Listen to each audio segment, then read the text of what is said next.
For 2,000 years, his word was law. In the great libraries of the Islamic world, he was known simply as the first teacher. In medieval Europe, he was just the philosopher. He was a genius who seemed to have explained the entire universe, a polymath whose work formed the bedrock of science and philosophy for generations. His name was Aristotle, and he built an intellectual empire that lasted for 2 millennia.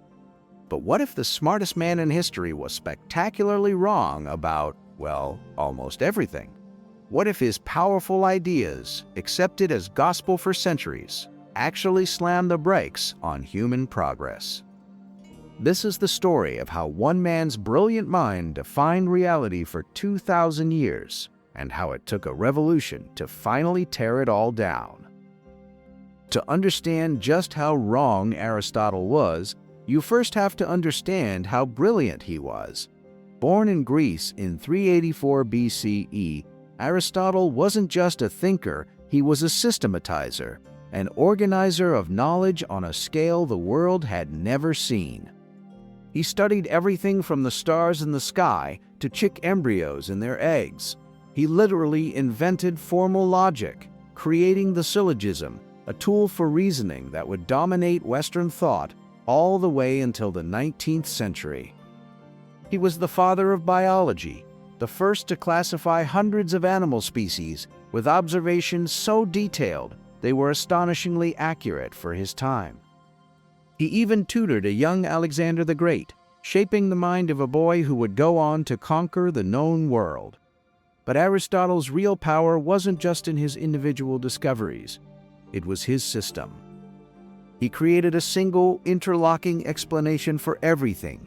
At the heart of this was his philosophy of the 4 causes, which argued that to truly know something, you had to understand what it's made of: material cause, its design, formal cause, who made it, efficient cause, and most importantly, its purpose, or telos, final cause. This idea of an inherent purpose in all things was central to his work. For Aristotle, everything from an acorn growing into an oak to a rock falling to the earth was driven by its inner telos, its drive to achieve its final goal. This extended to humanity, whose purpose, he argued, was to achieve a state of flourishing, or eudaimonia, by living a life of virtue. His ethical framework, famously known as the golden mean, proposed that virtue is the balanced middle point between 2 extremes, like courage being the mean between cowardice and recklessness. And that's the key to his 2,000-year reign. His ideas weren't just smart, they were convincing. After the fall of Rome, his work was preserved and expanded on by scholars in the Islamic world. When it was reintroduced to Europe in the Middle Ages, thinkers like Thomas Aquinas masterfully wove Aristotle's philosophy and science into Christian theology. Suddenly, Aristotle's science wasn't just science, it was religious dogma.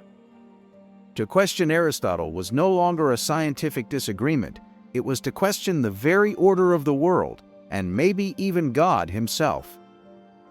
For nearly 2,000 years, progress didn't mean challenging Aristotle, it meant studying him. His books were the final word. For all his brilliance and observation, Aristotle was missing one crucial piece of the scientific puzzle: rigorous experimentation. He believed the highest truths could be reached through pure reason and observation alone. He trusted his mind to figure out how the world must work, rather than running tests to see if it actually did. And this led to some spectacular errors, hiding in plain sight. Take his laws of motion. Aristotle said that heavier objects fall faster than lighter ones. This wasn't just a casual observation, it fit perfectly with his philosophy. To him, an object's telos, or purpose, was to reach its natural place at the center of the universe. A heavier rock, he reasoned, had a stronger desire to get there, so it must fall faster. It was so obvious to him that he never thought to run a controlled experiment to check. For 2,000 years, nobody did. It was just a fact. He claimed that men have more teeth than women, a statement he could have easily disproven by just asking Mrs. Aristotle to open her mouth. He taught that the heart, not the brain, was the center of consciousness, and that the brain's only job was to act like a radiator and cool the blood. His astronomy was even more off. He insisted the Earth was the unmoving center of the universe, a model that became incredibly complicated to maintain. He believed the heavens were perfect and unchanging, made of a mysterious fifth element he called ether. The stars and planets were flawless spheres, moving in eternal, perfect circles. These weren't small mistakes. They were fundamental misunderstandings of nature, but they were treated as undeniable truth. His followers were trained to see the world through his lens, interpreting and defending the knowledge Aristotle had already laid out. His genius had unintentionally built a beautiful, intricate, and almost entirely wrong prison for the human mind. The stage was set for a showdown, not just between ideas, but between two completely different ways of understanding reality. For centuries, Aristotle's fortress of ideas seemed untouchable.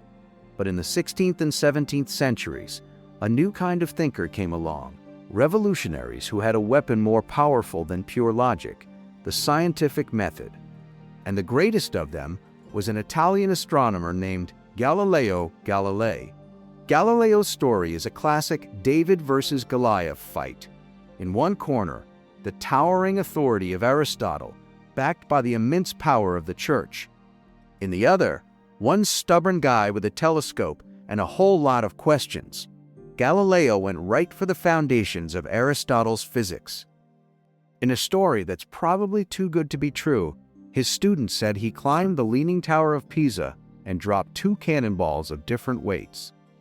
To the shock of the Aristotelian professors watching below, they hit the ground at the exact same time. Whether that moment happened or not, Galileo's careful experiments with balls rolling down ramps proved the same thing. An object's weight has nothing to do with how fast it falls. With one clean strike, a 2,000-year-old law of nature was shattered. But Galileo's most devastating blows came from his telescope. He pointed it at the moon and didn't see a perfect smooth sphere. He saw a rugged world with mountains and craters.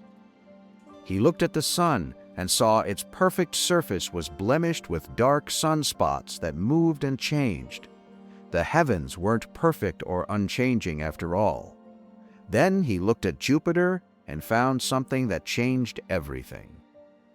He saw 4 tiny lights circling the giant planet.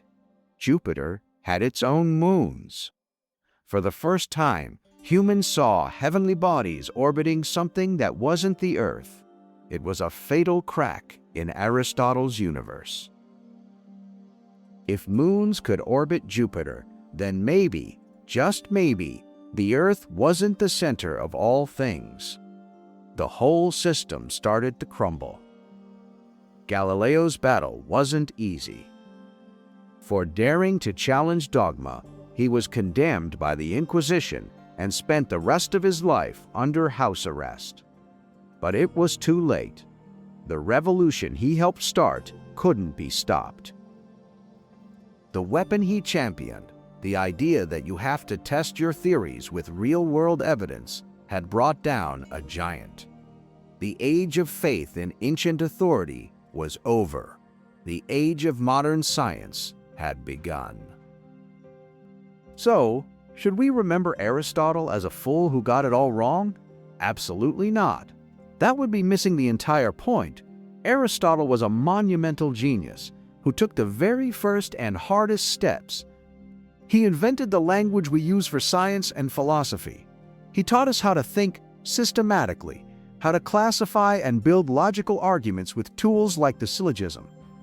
His philosophical concepts, like virtue ethics and the pursuit of a meaningful life, remain profoundly influential. His work wasn't the roadblock. It was a necessary 2,000-year-long first draft for science. The story of Aristotle isn't really about being right or wrong. It's a much deeper lesson about what knowledge even is. It shows us that science isn't a book of sacred, unchanging truths. It's a process. A messy, ongoing process of questioning everything, challenging our own assumptions, and being brave enough to throw out our most cherished ideas when the evidence points a new way. The fall of Aristotle's scientific empire wasn't the failure of one man. It was the triumph of a method. It proved that in our relentless search for truth, there are no final authorities. There are only endless questions. He was the man who knew everything, and by being so brilliantly and spectacularly wrong, he cleared the way for us to discover anything. If you enjoy stories that challenge how you see history and science, make sure you subscribe and ring that notification bell. We've got plenty more minds to explore and worlds to rediscover. Thanks for watching.